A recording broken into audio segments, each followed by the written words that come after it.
everybody. Welcome to Gratefully Living the Chronic Life. I am your host, Lauren Blanchard-Zaleski, and I come to you every week, every Thursday at this time to, you can't even see my background here. There we go. To bring you an hour of gratitude. I bring expert guests on with me just about every week, and we talk about dealing with life struggles and challenges through the power of gratitude, intention, mindfulness, and all those wonderful tips and tricks, but generally focused on gratitude. And tonight I have an amazing guest. Steve Foran is here with me. He's like the gratitude meister of Canada. I'm starting to learn. Everybody, I was just telling him backstage that everybody, all the guests I've talked to recently are like, do you know Steve Foran? Is Steve Foran going to be on your show? Has he been on your show? So he is quite the gratitude meister of really the world, but Canada especially. So I can't wait to introduce you guys to him. But before I bring him on, let me just go over a couple things. If you are watching from inside Attitude of Gratitude with Chronic Pain, which is my Facebook group, because it's a private group, when you comment, if you want to see your comment on the screen, you need to grant StreamYard permission to use your name and your likeness because it's private. It's only if you're watching from inside AOG. To do that, you just need to go to StreamYard.com/Facebook, and it'll say yes, and then you're all good to go. Otherwise, you show up on my screen as just Facebook user with no picture, which is fine. But if you want your name on the screen, you'll need to do that. Everybody else, no need to worry about that. Everybody, all the public places.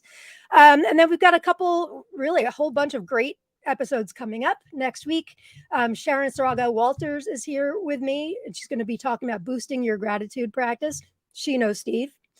Thursday, March 17th, Lauren Von Viel is going to be here talking about finding your emotional freedom.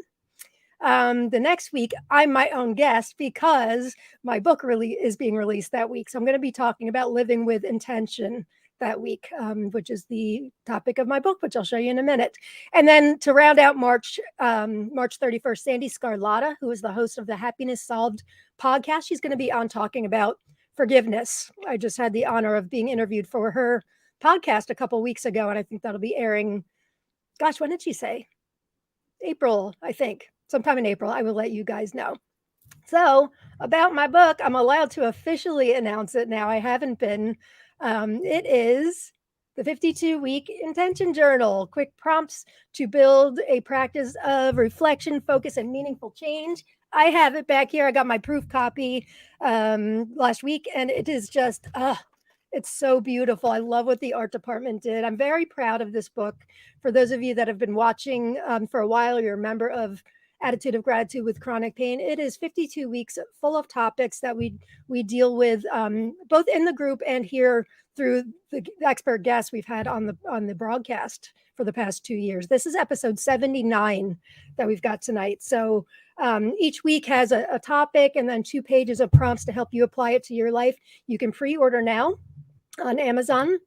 52-week intention journal. Very excited about that. It comes out March 29th.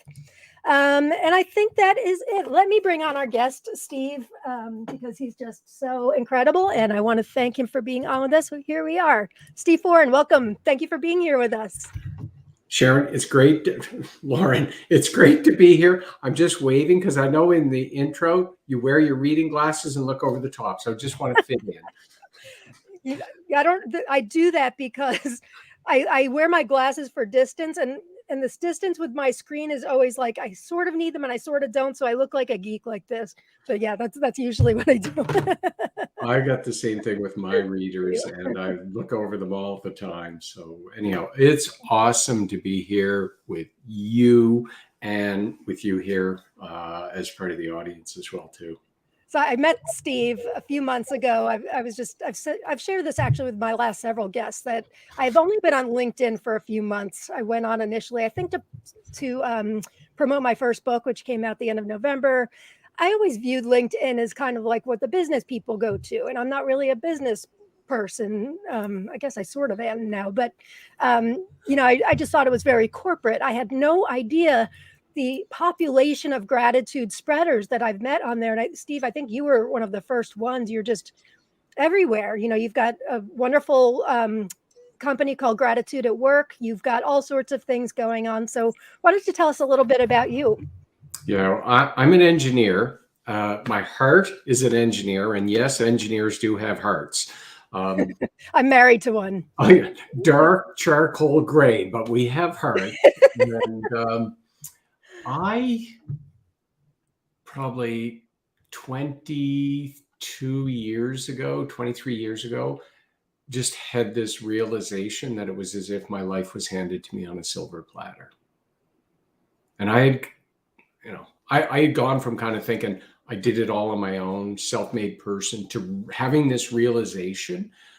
And to me, Lauren, it was just like someone slapped me across the face. And I was always really positive, but really judgmental. And at the time I was in grad school, and I'm working as an engineer. And I do my research around the connection between gratitude and charitable giving, why people give their time, why people give their money, why people serve and help others. And when I finished it, I looked at my wife and I said, "Hon, I think I got to start doing this." I didn't even know what this was. And that was 16 years ago. So you had like a real, I call it come to Jesus moment. You had a real breakthrough. I really did. I mean, it was a whole bunch of different things, but it culminated with our kids who were probably 14, 15, 16 at the time. Their first jobs were in a neighborhood coffee shop. And our oldest, he worked there for maybe 4 months, working 5, 6, 7 hours a week, minimum wage. And in 4 months, he accumulates more wealth than half of the world's population. Wow. And it just was kind of like, you didn't do this on your own. But really, I'm talking to myself. When I'm saying that about him, you know who I'm really talking to? Me. Yeah, right. And I didn't realize that till quite a bit later. But and that really was a big part of my journey and where I am today. And it's been a real blessing, real blessing for me. So how did you get started? You go from being an engineer and you had this breakthrough moment. Where did you go from there? I know Steve, he's a world-renowned speaker, very famous speaker among other things. And you speak to companies and organizations and all that about using the power of gratitude, both in the workplace and also how it trickles out into your personal life too, right? It really does. And and hopefully I'll get to both of those. But I just started, I want to say, hosting conversations, because when I started, I did a lot of speaking in my employment as an engineer, did a lot of training, loved doing that kind of work. And so I just started with my network and just started anyone who would listen to me. And in 2006, when you talked about, what do you do? And I said, I speak on gratitude. I would get a lot of this, right? Oh, yeah. And I would get a lot, really. And it just started there, and we just kept going with it.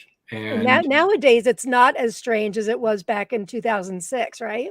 Not at all. Yeah. Like you go on to LinkedIn today, and what you said, the number of people that are embracing this, and just in popular culture. I have a Google alert. I think that's what it's called. You can set up different things. So gratitude at work. Whenever that's mentioned, I'll get a daily email.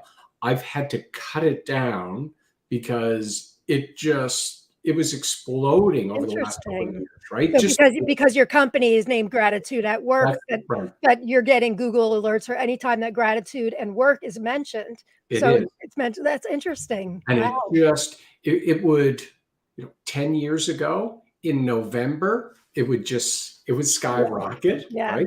And then it would go back down again. Now it's almost just, there's a lot. I have a Google alert set up for gratitude and chronic pain, and I still don't get all that many, but I definitely get more than I used to, when I started on this journey. Gratitude and chronic pain isn't mentioned a whole lot, but there are more studies that come out talking about the benefits of it. So I love getting those alerts. It really does. And I think the other point is, yes, my primary audience is in workplaces. However, I believe the workplace it's the Trojan horse into the world, Yeah. because when people are happier at work, they're going home, happier in their communities, and we're going to build a world where we've got greater solidarity. And I believe we need it now more than ever. 1 billion happier people. One of the things that Steve has is it's an app, right? It's an app, and you asked me to host a week of daily gratitudes, you call them, and you can Yeah. go on this app. Why don't you tell us about the app? It's a wonderful app. It's beautiful. Yeah, so we've got a community. We call it 1 billion happier people. And I post my gratitudes there every day. And each week we we have a featured guest contributor. Anyone in the community posts their gratitudes there as well, Right. too. And so it's a great spot for me to read other people's gratitudes, consume others. And a few weeks ago, Lauren, you were our featured guest I contributor. was quite an honor. And Thank you for asking me. you were awesome. Thanks. And so it really is, similar to the community that you have, where you come together to support each other, to have, even I think of communities as something that bring accountability, that enable me to, not that I have to answer to you, but we hold each other accountable in a positive way to be able to show up. And it's really helpful on the days that I don't feel like showing up. That accountability of a community, it gives you that incentive to do that, and I find it really helpful. And the people were very inspiring. I really enjoy reading their responses to or their own gratitudes. It really is, the demographic spanned everyone. It was really, across the board, and it really just beautiful seeing people share their gratitude in that way. It's a wonderful thing that you're doing. Yeah, thanks so much. And there's people there who are retired, they don't work, and that is for anyone. It really is. Yeah. And people can get to that through your website. Yes, if you go to my website, that cute little QR code that you had up before, I'm going to put it up now. use QR codes. All my tech savvy people, aim your phone camera at this QR code in the corner, and you can get to anything you need to know about Steve Foran. Just point your camera there. Should be good. You can also go to his website, which is gratitudeatwork.ca. So I highly, highly, highly recommend that you guys check out his website. But this app is just beautiful. And like I said, it was an honor to be asked. And then a couple weeks after I was done, I get this letter in the mail, which has this stamp that says "Be Grateful" on it. And I was freaking out. Where did you get this stamp? And then I saw the return address, Gratitude at Work. I knew it was Steve. He wrote me the loveliest thank you note. So he walks the walk. He does not just talk the talk. And this little field note sized 21-day gratitude journal. Such a beautiful gift. I don't know what I like better, the journal. I love the stamp. And you cannot order custom-made stamps in the US because I checked. But yeah, it was very, very nice. And I really appreciated how you actually walked the walk. Yeah, thanks so much, Lauren. I love the stamps too. And anyone who loves the stamps, I just like, when I saw them, I was just, my marketing person didn't think this up. I realized what a great opportunity to be able to just make a little touch with it. And anyhow, glad you liked it. You people in Canada, you can actually order custom-made stamps, I find out. Yeah, you can. We used to until I think 2019 they stopped it. But yeah, so very, very nice gift. So you get some really wonderful guest contributors to the 1 billion happier people. Tell us about your vision for 1 billion happier people. I was at a conference in late 2019. Yes, it was late 2019 or 18, because I was writing my book. And so the book was published in 19. And the opening keynote speaker was this fella by the name of Peter Diamandis. And I had heard of him because I'd read his book. They introduce him. He's got an MD from Harvard, a PhD in astrophysics from Harvard. Oh, He's running this private, it's called the X Prize, and they're giving, the first team that puts a space rocket up into the air, into the atmosphere, a certain height, brings it back down, and within 2 weeks does the same thing again, $10 million prize.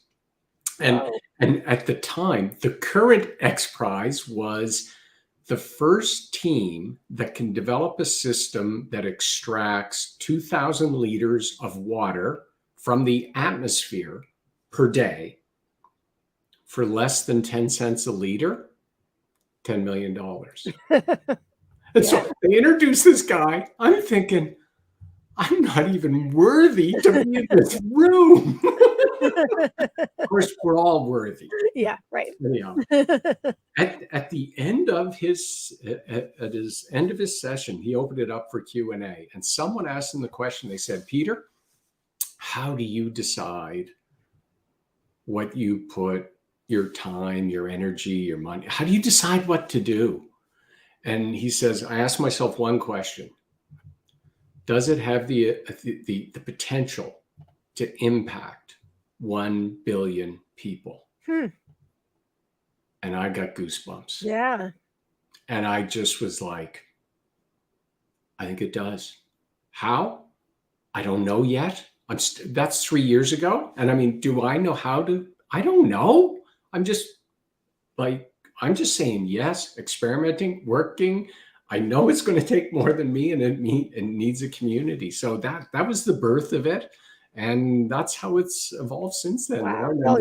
You will impact 1 billion people. You're impacting a lot. And through people like you and, other gratitude spreaders, people sharing the word and the message, all the gratitude research that has come out over the past several years, where people are realizing, like, it's not so wacky with chronic pain now either. People used to laugh at me when I first started, saying those things don't go together. How can you possibly get better with gratitude? And not recognizing, first of all, people will often think like, I said 3 things I was grateful for yesterday and I'm not feeling any better.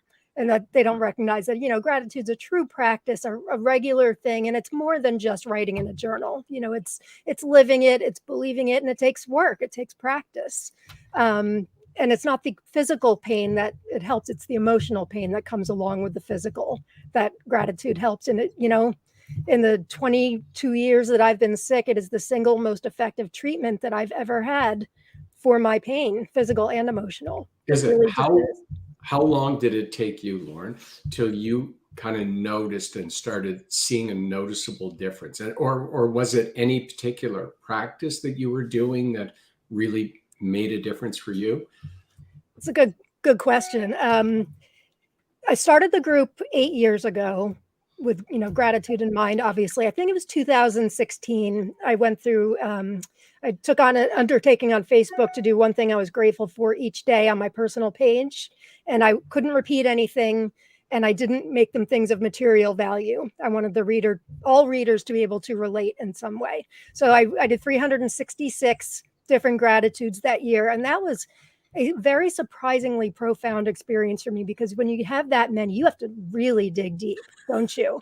And you really did. Like, I'm grateful for things like inside jokes with my husband, or, it's a lot more than just the car in my garage or something like that. That really had a profound experience on me. So 2016, I would say, was kind of the turning point where I saw a real change. I mean, I was grateful, with my rock bottom. I know most people that are watching know my rock bottom. I woke up in a hospital bed after drunk driving, not knowing how I got there. And I was drinking to help my chronic pain. So that's like the baseline for my gratitude, is that day, because anything, no matter how much pain I'm in, is better than that day. So I've always been grateful. But what you preach, Steve, and what you believe in spreading your message, the true meaning of gratitude and how much it's really affected my pain and my quality of life, is probably, since 2016, I would say. Wow. And I'm just like you, I'm so passionate about it, and you're so exuberant and enthusiastic about it that you glow and trickles down to everybody you meet. Well, thanks. Thank you. Sure. Let's get to some viewer comments here. If you're watching for the first time, we do welcome wholeheartedly welcome viewer comments and questions. So please feel free to ask anything of Steve Foran. Hi, Christine. Nice. Thank you for being here. Mary's here. So excited to get your book. Thank you, Mary. Welcome, Steve. Thank you for being here. Thank you, Mary. Glad you could be a guest. Oh, glad on my own broadcast. Yeah. Thanks, Fran. It was tough to book myself, but I somehow swung it. How does this relate to people with chronic pain and illness who practice gratitude? How do you think gratitude can help people with chronic pain and illness, Steve? Gratitude is to me, it's a choice that each of us have every day about the perspective that we choose to take in life. And there are days that it is harder to choose to take a certain perspective. And anyone who lives with chronic pain, I'm not here saying you should be grateful. I can't do that. Neither would I. And I live with chronic pain. And for the same token, anyone who lives without shelter, I can't tell them that they should be grateful. Right. I have a fundamental belief, Lauren, that you are worthy. Fran, you are worthy. Why? Because you are you. You are a human being. You are so unique. And I believe that each of us have much to be grateful for. But I can't, when I say that, I'm not saying, Lauren, you have I just have this belief, regardless of the privilege that you have, regardless of the hardships that you have, regardless of anything that we have, is that I believe each of us, we all have been dealt different hands in life. Mm-hmm. And it's not for me to judge, nor compare, nor anything.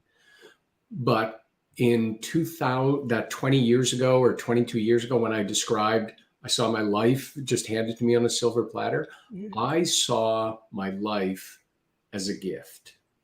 Everything, the whole shooting match, the crap, the good, like everything. I was able to do that. And if you can do that, it makes gratitude does come easier to you. Yes. It does, if you can. If you can't, that's okay. I just encourage people, find the part of your life that you can see as a gift. Try. Yeah. And although you may not have, chronic physical pain, but I use pain kind of in quotes. Even people joining Attitude of Gratitude with chronic pain, it's not necessarily people with physical conditions. It's people that have emotional, because we deal with the emotional aspect. So, depression, anxiety, mental illness, and even people without that, it's really, everybody has struggles of some kind. So I use pain kind of in air quotes, that pain is pain, and everybody has some kind of pain, whether it's physical, emotional, mental, and that's what people like you with your message of gratitude and sharing, through your speaking, your book, which we're going to talk about in a minute. I think that's where you can help people to see, no, of course we can't tell people to be grateful, and that would be very condescending to do that. I would never in a million, or I would also never say, you have a lot to be grateful for, or, somebody always has it worse than you. Those things are not helpful at all. I don't think so either. When I use comparison, if I find, I know I want to come back to Fran's question too, to just say, how does it help? What we do know about gratitude is that when we are grateful, it does boost our immune system. It does mentally help us build resilience with, reserves. It helps us deal better, like our brain gets into a different place, and we're able to tap into the executive function of our brain, which controls decision-making, creativity, all of these things, critical thinking, to be able to make better decisions in our life. So helps sleep. And when you sleep better, your pain gets better. There's a whole lot of things. And some of these things, the research doesn't say, well, how does it actually do that? We're not totally sure yet. Right. I'm not willing to wait until they have that all figured out before I'm going to continue, but we're finding out more and more and more all the time. So Fran, Yeah. it's one of those things that the more you do it, I say the gooder you get at it and the better the results that come to you. And like you could put two people side by side. One person might see results within a week. The person next to them might be 2 months, right? It's just a little bit how we're wired, and we don't know why everything. But yeah. It's funny that we're talking about this now. Mary, who weighed in a little while ago, we were discussing something in the group today. There's a reading that I posted, and the person that wrote the article, she actually said what I just told you. She said somebody always has it worse than you, which I think is not helpful. And I was discussing with our viewer Mary about that. We don't compare in the group. We don't even talk about our specific conditions because it gives you the natural tendency to compare yourself, and that it's not fair because our pain is our pain and it should not be diminished. You could have somebody who's terminal and living, could be dying in 3 months, or somebody who's got, a chronic illness. They're not dying, but they're in pain. How they're handling it could be do very different things on very different days. So I don't think that it's helpful to look at things like that. I think walking through our pain, whatever it is on any given day, but doing it with a grateful mindset, is helpful. It's not ignoring things. It's just walking through it and coming out the other side with hope and intention is the way I see it. Yeah, I do too. I do see there are some science-based websites that, like very legitimate science-based website that do promote using a comparison as a way to find gratitude. And really, I don't promote that. But if that's a way for someone to find gratitude to get started, I'm not going to judge them for it. Yeah, right? true. For me, I think of when I compare, I'm either going to come out worse or better, right? Right. And if I come out worse, how's that serve me well? If I come out better, I'm better than this here, and then my gratitude becomes conditional on this what happens when that person, or whatever the case is, gratitude should not be something that's conditional. And I believe that when we compare, we're making our gratitude conditional. Wow. That is an excellent point. Right? Not conditional and not transactional either. You shouldn't be expecting anything in return. What a great answer. Thank you. Got a couple others here. Christine Malloy says, Steve, what do you think is the most important aspect of your gratitude practice? Great question. There's two. I think there's two important pieces. One is I do it daily. I record what I'm grateful for. And I don't just think of what I'm grateful for. I do a practice where I think, but every day I record, do the physical activity. I use an electronic device to record mine. So that's number one, record my gratitudes. Number two is I consume a steady diet of other people's gratitudes. You sure do. Read or listen to what other people are grateful for. Those two things combined, I call them the habitual ritual. I do them every day. Recording, I don't think I missed a day in 15 years. Consuming, wow. I tripped into it by accident probably 8 years ago. And on any given day, I might read 10, 20 different other people's gratitudes. Those two practices are really helpful for me. The second one, consuming others' gratitudes, it provides me inspiration and fuel, especially on the days that I don't feel like it. You know what I mean? You know exactly what I mean. Yeah. When you posted your gratitudes each day, you also added a question at the end. And at the end, you did a reflection, ask a question back. And that question, it gets me thinking. When I read what you're grateful for, when I read today what Jennifer was grateful for, and she talked about how her parents, they never had dogs when they were kids. She never understood it and they resented it. And then as she grew older, she realized that they did have a dog. When they lost the dog, when she was an infant, her parents were so heartbroken.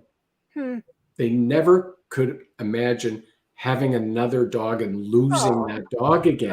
And so as she shared that, she just talked about what realization and growth and everything that it meant to her. And I mean, all these comments, people were commenting on it. And to me, it just fuels me. So that two things: one, recording what I'm grateful for, and consuming other people's gratitudes. And if you guys want a daily diet besides attitude of gratitude with chronic pain, of course, I highly encourage you to, again, go to Steve's website, shine your camera on your phone on this little QR code here. You can find out all about 1 Billion Happier People, his website, his book. I want to bring up his book. He put out a book in 2019 called Surviving to Thriving, the 10 Laws of Grateful Leadership. Tell what gave you the idea for this book, and tell us what it's about.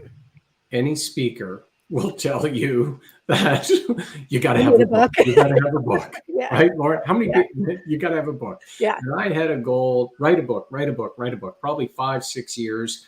And I would always, no, I'm not doing it this year. No, I'm not doing it this year. And at the beginning of 2018, I said, I'm going to write, this is the year to write it. And I wrote it in 2018. And to me, it was just, the time was right. How do I know the time was right? I don't know. I just knew. That's the only answer I can get, right? It was time. And for anyone here, it says $24.95. That's Canadian dollars, which isn't even real money in the United States, I know. But you get another 20% off if you use the discount code FRIEND. Oh, okay. What a very nice. Thank you, Steve. So make sure you guys take advantage of the coupon code FRIEND. That's through your website? That's from my website. Okay. You'll get I'll personally sign it, and it'll come with some gratitude stamps on it as well, too. Yeah, it's worth it for the gratitude stamps, gang. They're beautiful. So use that QR code or gratitudeatwork.ca. Thank you. That was very generous of you, Steve. Oh, you're welcome. Thanks, Lauren. Thank you. Let's see. Who else we've got? What else we got? Jennifer, hello. Sitting here writing in my daily gratitude journal while hanging out with you guys. Hello. Thanks for being here. Sending love to everyone's heart. I started this practice about a year ago and then was lucky enough to find Lauren's group not too long after. I'm really starting to see the benefits now. It does take a while sometimes, I think, depending on what's going on in your life. You're so right about sleeping better and resiliency. It just is an all-around tonic, I found. Great way to describe it, Jennifer. Thank you. Tonic. It is. For me too. It really is. And Jennifer, your example, your personal, testimony, your shared experience, it is very powerful. And just when you talk about that with others, you're not telling anyone you should do this. You're just talking about the benefits that it's been to you. And you are actually inspiring and leading and setting that example that can influence somebody else to take a step in that direction. And they may not take that step today or tomorrow. They may take it in a year's time because they're going to remember that conversation when you said that. So, and so others besides Jennifer, if you have that story, I just want to encourage you to tell your own personal story. Lauren, that's what you do. You talk about rock bottom. I am sure when you woke up in that hospital, you probably thought, this is the day I never want to talk about. I will never share this. I'm ashamed of it. I feel blah, blah, blah. Yeah. I don't know. My life was over. I thought I thought it was scum of the earth. I was a drunk driver. I could have killed people. I had nothing left. I was emotionally, spiritually bankrupt in every way. I thought my life was over. I did. And that when you think of, if I was to ask you, what are you grateful for in that situation, what would you say? Well, the biggest one would be that I didn't hurt anybody, of course. Yeah. But it was the worst day of my life, but I also consider it the best day of my life because I had to reach that rock bottom in order to rebuild my life. And it's a better life. I didn't get my life back. I wasn't given a redo. I was given a do over. I was given a do it better, and so I found this wonderful life. I found my life's purpose through that awful experience. Right. Yeah. And not that I would wish that, or you would wish that on any, right? But that's just kind of like the hands that we get dealt, isn't it? And it's like to be able to find the good in all that crap, all that messy, that low point. Sure. And for you to do something with it, like that's amazing. You're an amazing human being. Thank you. Back at you, for sure. It's an honor talking to people like you who have made this their life's, work. It's just inspiring. I love talking to fellow gratitude spreaders and hearing, your take on it. I mean, gratitude's contagious, and like you just told Jennifer, sharing your story is so powerful. And the stories are not always pretty. They could be really, have a lot of ugly, hairy warts on them. But I think that's what makes us relate to one another, is those hairy warts that show that we're very perfectly imperfect humans, and that is okay. And we can help each other to heal and hold each other up to the light, because there's enough light for all of us. There really is. And Yeah. your story is different than my story. Different than Jennifer. We don't have to compare we don't have to have the best story or the most challenge. Like, Right. that's my ego wanting to do that. Right. We each walk our own path, and yeah, it's powerful. The people in Attitude of Gratitude with Chronic Pain, if you guys are not members, please feel free to join us we call it AOG. It's a really special community. We're big, you were talking about sharing stories. We're very big on connection. And I find that connection paired with gratitude makes it even more powerful. There's a gratitude researcher from the UK who I've had on the show a few times, Dr. Fuchsia Sirwa. I don't know if you know her name, but she puts out a lot of studies with gratitude and illness and all that. And she shared the last time she was on about how gratitude is wonderful when you share, if you can share it with others in a community and with connection, it just makes it so much more powerful, and so we've got these like-minded people in our community that join up who have we all have difficulties, but we share about our struggles and try to find the good through it, because we know that we're worth it. It doesn't have to be game over just because you're injured or live with chronic pain. It doesn't have to be if you don't want it to be. I'm not saying you should jump up and down and be joyful about it. There's a lot to complain about. I'm also not saying don't complain. We need to complain. We need to talk to others.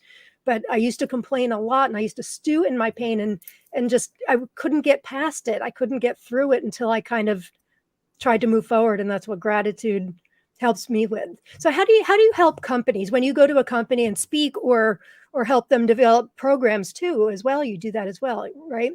How does that work exactly? What do you do? Really, it's about helping organizations normalize gratitude within their culture. And whether you call it training, professional development, it involves some sort of teaching and learning around gratitude. And I kind of joke. I said, okay, now you got to be careful how you talk to your people about this. Because, if you're going into a sales team and you're going to say, we're going to teach you new skills and you're going to get to be better at sales, or you're in accounting and you're going to go learn some new spreadsheet software, project management software. They're going to look at you and go, oh yeah, all right. If you go to them and you tell them, we're coming to teach you how to be grateful, you're going to get the hands up in the air. Right in the other direction. And I say, use what Jennifer used. Talk about, Jennifer's experience with, talk about your own experience. Look, we're going to go on this journey together. What we've realized is that there's this simple tool that you and I, each of us have, that we have access to, that we really haven't been using as much as we know we can. And we want to start bringing this into our workplace. And it's called gratitude. And we've got someone that's coming in. He's going to help us do this. And so I'll do training with them. I just today put on my website a playbook where I'm opening everything. I'm giving all the background, the philosophies I used to work with companies, looked at all my clients, all the stuff that we've been doing over the years from research science. I boiled it down to 15 tactics. And I am putting it out there so that companies, organizations can use it. Some of them, they'll hire me to help them with it. But the ones that don't, I just want to get as many of the tools out there as they can to use that to bring gratitude more into their culture. Because what we also know from the research is work is the place that you and I are least likely to express our gratitude. I believe Whatever it. it is, especially in North America, Oh, we yeah. are least likely to be grateful at work. And it's the place we crave it. True. It absolutely is. So businesses have a very self-interested need to do this. And the other thing I tell them is the primary motive for doing this, you have to care about your people. You got to be doing this for your I people. got to imagine if they're hiring you in the first place, they must, right? Don't you think? I know I've lost business because I've told people that. Yeah, But they probably weren't a fit anyhow. probably. I work with awesome organizations, Lauren. You do, and I you're a really busy guy. I would imagine when you first started, it probably wasn't nearly as busy as you are now. I worked full time when I started. Yeah. I got paid part time. Just ask my wife. we had a few conversations that first year. I'm sure. It's just amazing. It gets me so excited to see so many companies jumping on this bandwagon. Every time I see a new study, and I believe I've read some studies on your website about productivity levels when it comes to gratitude, right? Do you have any of those you can share with us? How, Yeah, I mean, some of the research we're seeing more in workplaces. So in one workplace, they found that, employees on the receiving end of gratitude were 50% more productive than their counterparts. Employees that are on the receiving end of gratitude, when they go to help somebody else, they'll spend 15 to 50% more time going the extra mile. wow, that makes so much sense. It Like seems so sensical, but now people are just figuring it out now. That makes so much sense. it is kind of weird, right? Because Because who doesn't want to feel appreciated, especially at work? Well, work and family, of course, but who doesn't want to feel appreciated and respected and heard and honored for their work, right?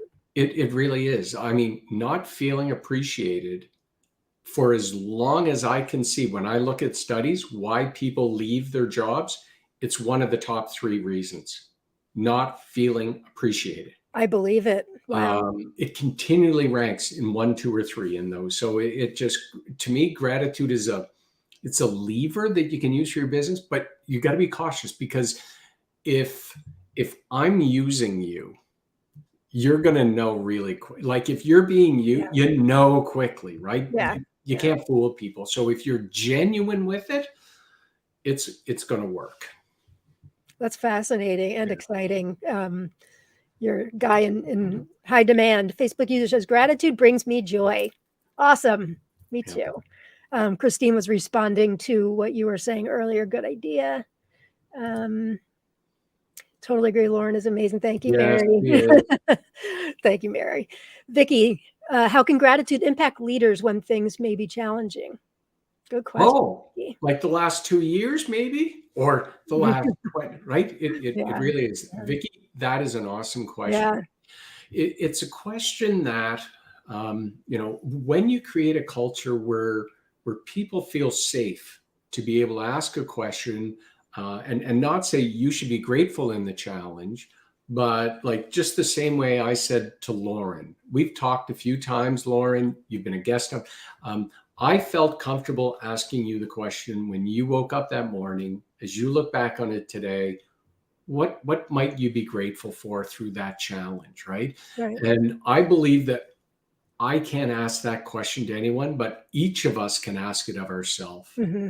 Where are the things that you can be grateful for? And, I talk about when our son, 5 days after his 28th birthday, he's in the hospital for a full hip replacement on his right hip. 28 years old, no accident, no, like, wow. Leading up to it, my head's going like, I mean, I couldn't say the things, what I was thinking, what might happen, right? Yeah. And I'm just like, and it's irrational.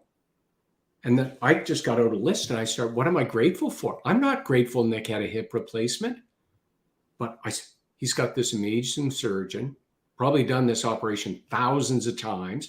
Like he's got a positive attitude. He was able to skip, like I come up with this list, and I'm not grateful for Nick having that surgery, but it's like, this enables me to look more objectively at this, to deal with it better. I was writing the book at the time.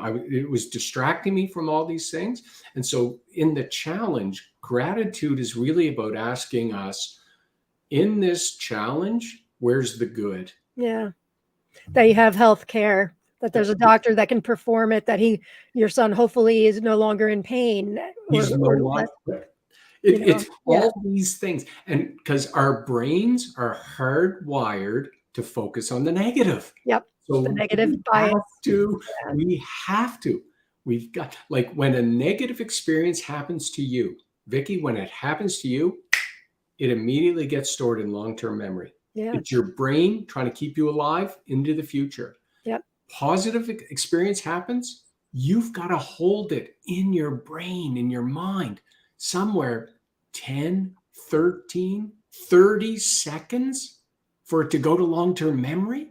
So, right? So we need to be able to cultivate looking for the good. And gratitude really is that question, where's the good in all this stuff that's happening?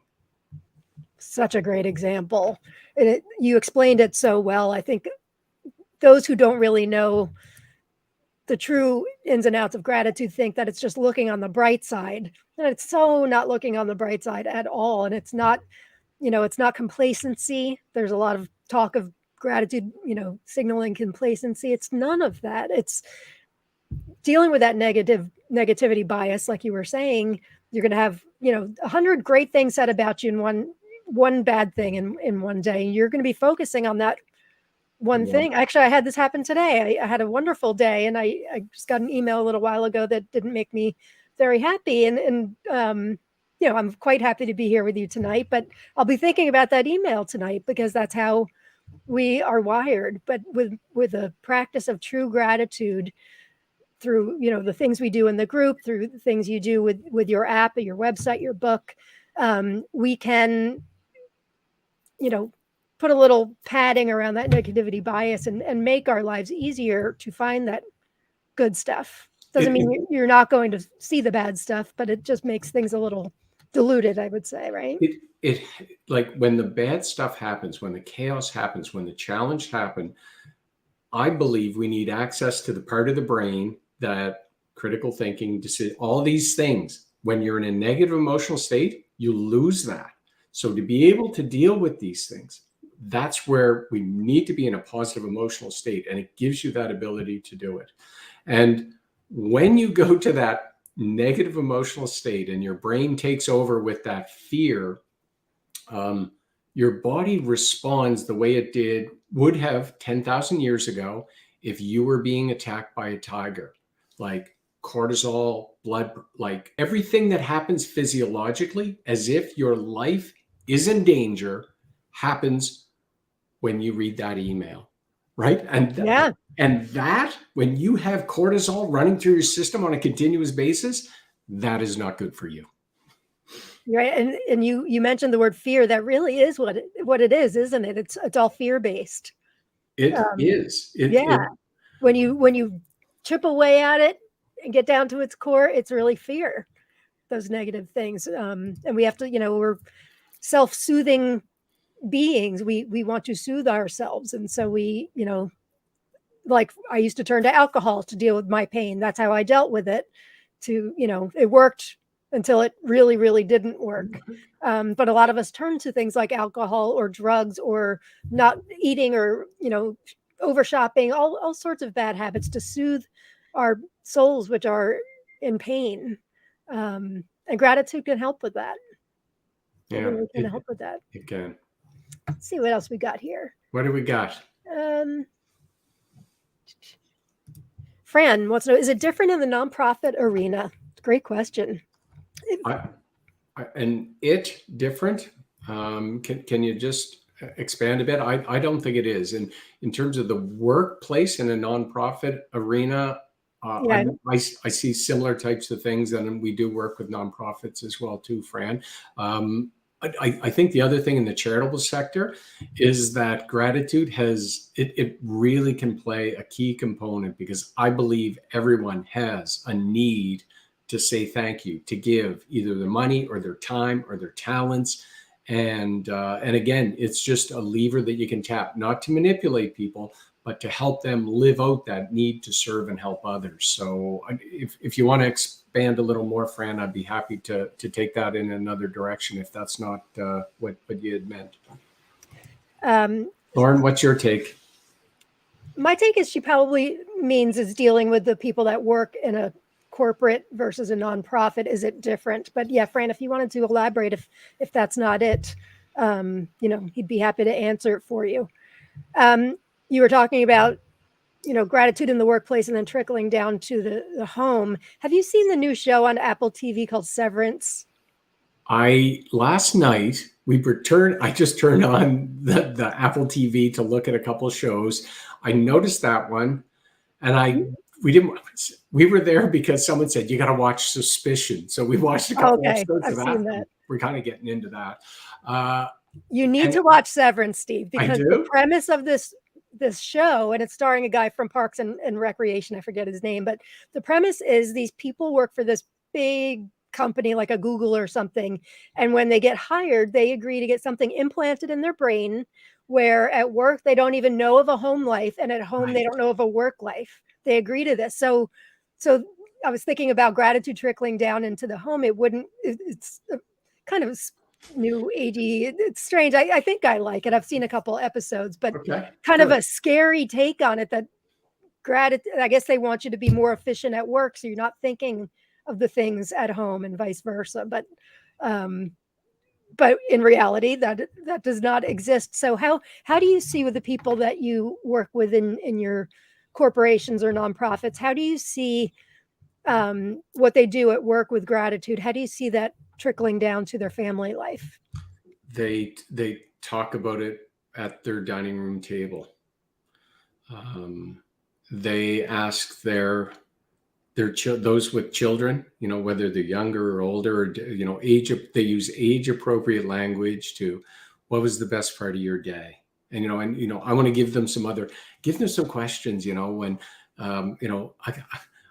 I got this sweater from grandma for, Christmas or my birthday. Oh, well, instead of asking them what they're grateful for about that, right? Because, when you're a kid, you remember, ask them, why do you think grandma got that for you?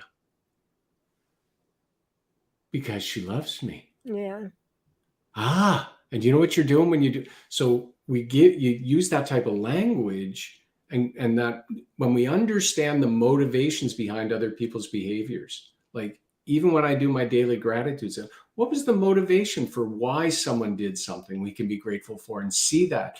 Think of the support that you get, through your, any sort of pain therapy or treatment that you're doing, and these types of things, when you think, oh, wow, this person is sacrificing their time because they care for me. And so we see that transfer into people's homes, and they say, my wife, my husband, they notice the difference in me. And all I'm doing is being grateful, right? I tell you, that is the biggest compliment I get in attitude of gratitude with chronic pain, when a member who's been around for a while says, my family has started to notice a difference in me. Yeah. That is, I don't get paid for what I do, but that is the biggest. It makes me feel rich, enriched, and just so wonderful to see that something that we create in this group, in this community of people, trickles down to the home life. So very similar, I guess, to what you do in a different way, but gratitude is contagious. And when you feel that appreciation at work, of course it's going to transfer to home, right? It does. Yeah. And it transfers into the way I drive home. Yeah. And when I'm at the supermarket or whatever store or bank or financial, or whatever the case, in the interactions I have along the way. So, yeah. I encountered the appreciation thing when I was writing this. This is Steve's website here. That guys, this QR code. Aim your camera there. You can find out all about Steve, his book, his website, app, and all that. Just aim your camera there at that QR code. You're my first QR code. I've never done that before. So the 5-minute gratitude journal for teen boys, which I released at the end of November, that was a challenge because gratitude and teen boys go together just about as well as gratitude and chronic pain. It's tough to have teens in general grateful. But the prompts that I put in the book were really designed to show them that, yeah, my mom may get on my case, but it's because she cares. Or, this teacher really has made a big difference on my life. But in doing the research for the book, I was finding that teens have a hard time with gratitude because they're in that weird stage between being a child, excuse me, and being an adult. They don't want to think they're relying on anybody. They're trying out their adult, legs. And so they don't want to think like that. They want to think that they're doing it all themselves. So it was I had never thought about that before, undertaking that book. And it's true. They don't want to feel they owe anybody. They don't. And they're just coming. It's not till we get to like 12, 13 that we actually cognitively can get that we're not center of the universe and that other. True. Like it depends on who, like 10 to 13 in that age range. But it's interesting. One of the, right after we met the first time, within the next week, I was doing a session for this client and a question came out. How do you bring this back to your teenagers? Mm-hmm. Anyhow, I said, I'm going to send you a link to a resource. It's for teen boys. I don't know if it can be used with teen girls, but anyhow, I sent them a link to your. Oh, thank you. And they were quite keen because I think boys more than girls, because what we know from the research, women tend to be more grateful than men. Yeah. And we tend to get our disposition to being grateful. It tends to grow as we age. So the younger we are and the more male we are, the less great on it. Like there's exceptions to all of this, right? The less grateful we tend to be. Good point. In AOG, I'm able to see insights of our demographics. And for the past 8 years, we've been about 98% women. But this past year, I've seen quite a shift and I'm letting in a lot of men. We're probably more like 95 now. But I always wondered why that was, because men have chronic pain. I know that. But I think men too, a lot of men are problem solvers, and they, up until recently, weren't seeing that gratitude could actually help them. They don't think it can, it's not going to be like a pill or a treatment that solves your pain. But I really am seeing a shift, and that makes me so happy because I never intended for our community to be all women. And men bring, in fact, in LinkedIn, all the gratitude people I'm finding, there so many awesome men like you on there. There is men, there is women, but I think there tends to be more of a popular culture narrative about that gratitude is more of a feminine trait than a masculine trait, right? That, and I know gender is more than just duality, but if you think of just feminine and masculine, that people would say that gratitude would be more of a feminine trait. I had a colleague of mine did some research on this around leadership traits, and they talked about, she interviewed CEOs, and she said, Steve, when women would use the word forgiveness, men would use the words give them a second chance. And she said, as one example of how the same sort of idea, how it's looked at and spoken about differently, because the premise is that forgiveness somehow connotates weakness, in a man's eye, right? And therefore would use giving a second chance. That is coming from a position of strength. And again, all perspective. Right. Well, having people like you, men, anybody who spreads gratitude, but men like you who walk the walk, talk the talk, and spread the message is so needed in our society, Steve. I'm so grateful that you do. what you do. We're actually at the hour, but we have a couple more questions. See, Vicky, Okay. thank you for seeing me in the question and answer. This is a spiritual experience. The journey of gratitude connects us. Beautiful. I know. I don't know what else you can say. I Vicky think always has that speaks wonderful for words. itself. Yep. Arlene, she's one of my moderators. She's from Canada. What a wonderful topic tonight. Thank you so much. And Christine, thank you both for being here and sharing such important info. So, gang, for Steve Foran, I'm going to put up his QR code again. Just aim your phone at that QR code in the corner, or you can go to his website directly, which you can find at gratitudeatwork.ca. Steve, it has been, first of all, the hour just went way too fast, but it has been such an honor and a pleasure having you on here. Your work is inspiring, and I appreciate you taking the time to come on and talk to us tonight. Oh, Lauren, thank you very much. You are inspiring. Keep up the work that Thank you're you. doing. Like I said on my LinkedIn post today, the Gratitude Addict. It is the best moniker that I didn't come Thank up with. you. Everyone that I know in the world, yours is the best. I Thank love it. you. Appreciate that. When I thought that up years ago, I bought the domain and I was very excited about it. So thank you. I appreciate that. So gang, thank you for those of you that were watching live. Thank you. You bring such authenticity to our broadcast and we couldn't do it without you. And again, Steve Foran, thank you for being here and I hope to have you back sometime. Love to. Love to. Thanks so much. Have a Bye, good gang. night. See you next week. Thank you.